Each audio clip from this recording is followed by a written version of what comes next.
बिस्मिल्लाहिर्रहमानिर्रहीम। अस्सलाम वालेकुम डियर स्टूडेंट। आज हम एक्सरसाइज नंबर 1.1 के क्वेश्चन नंबर 2 का सेकंड पार्ट सॉल्व करेंगे। ठीक है, तो चलिए स्टार्ट करते हैं।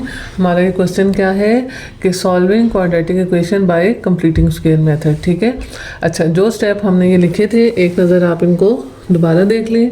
ये सारे स्टेप हैं, अब हर क्वेश्चन के साथ साथ मैं आपको बताती जाऊंगी ताकि आपको ज़बानी याद हो जाए। ठीक है, तो हमारा सबसे पहला स्टेप क्या है कि हमारी क्वाड्रेटिक इक्वेशन अपनी स्टैंडर्ड फॉर्म में मौजूद होनी चाहिए। ठीक है, तो देखें ये क्वाड्रेटिक इक्वेशन अपनी स्टैंडर्ड फॉर्म में मौजूद है, यानी यहाँ पर हमें पहला स्टेप करने की ज़रूरत नहीं है।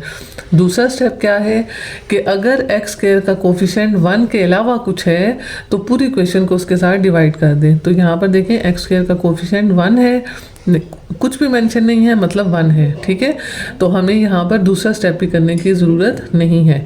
थर्ड स्टेप क्या है कि कांस्टेंट को इक्वल के दूसरी तरफ शिफ्ट करें। तो यहाँ पर हमारे पास कांस्टेंट क्या है +11, इसको जब हम दूसरी तरफ शिफ्ट करेंगे तो ये दूसरी तरफ जाकर क्या बन जाएगा -11। ठीक हो गया बच्चों। अब पहले इसको सिंप्लीफाई करके लिखते हैं। 0 - 11 क्या बन जाएगा -11। ठीक है, अच्छा उसके बाद हमारा अगला स्टेप है कि जो भी x का कोफिशिएंट है उसको हाफ करें।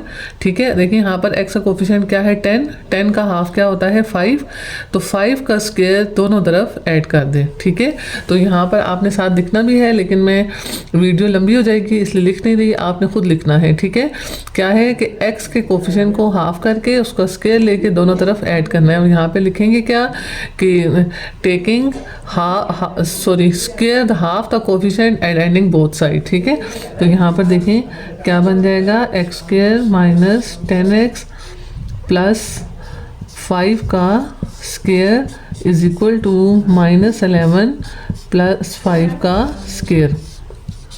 ठीक हो गया।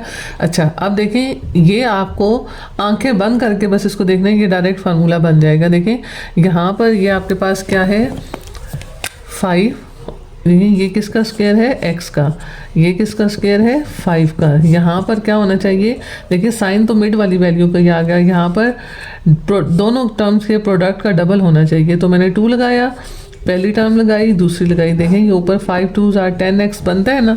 ये मैंने आपको समझाने के लिए दरमियान में लिखा है, ये क्वेश्चन का हिस्सा नहीं है। ठीक है, देखें ये बंद होकर a - b के होल स्क्वायर का फार्मूला बन जाएगा a square -2ab plus B square. ठीक है, ये देखें हमारे पास क्या फार्मूला था, यहाँ चले मैं आपके आसानी के लिए यहाँ लिख देती हूँ। देखें a - b का whole square is equal to a square -2ab plus B square. ठीक है, तो ये देखें ये एक्सपेंडेड फॉर्म हमारे पास है, हम इसको बंद करेंगे, क्लोज फॉर्म हमारे पास a - b का होल स्क्वायर बन जाएगी।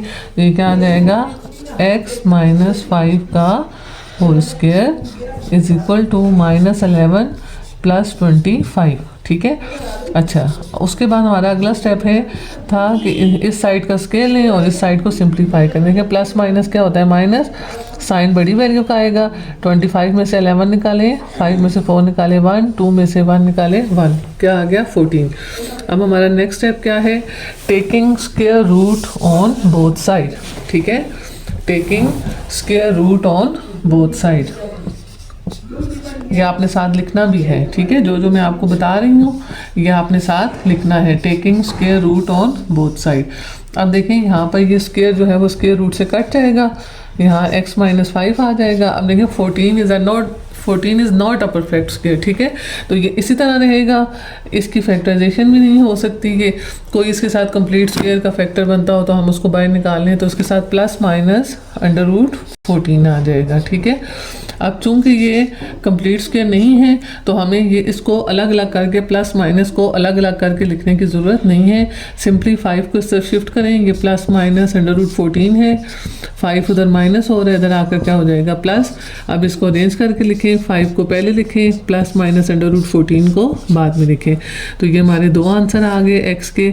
एक आंसर क्या आया है 5 प्लस √14 और दूसरा आंसर आया है x is equal to 5 minus √14। ठीक है, तो हमारा सोल्यूशन सेट क्या बन जाएगा 5 प्लस √14 और 5 माइनस √14। थैंक यू बच्चों।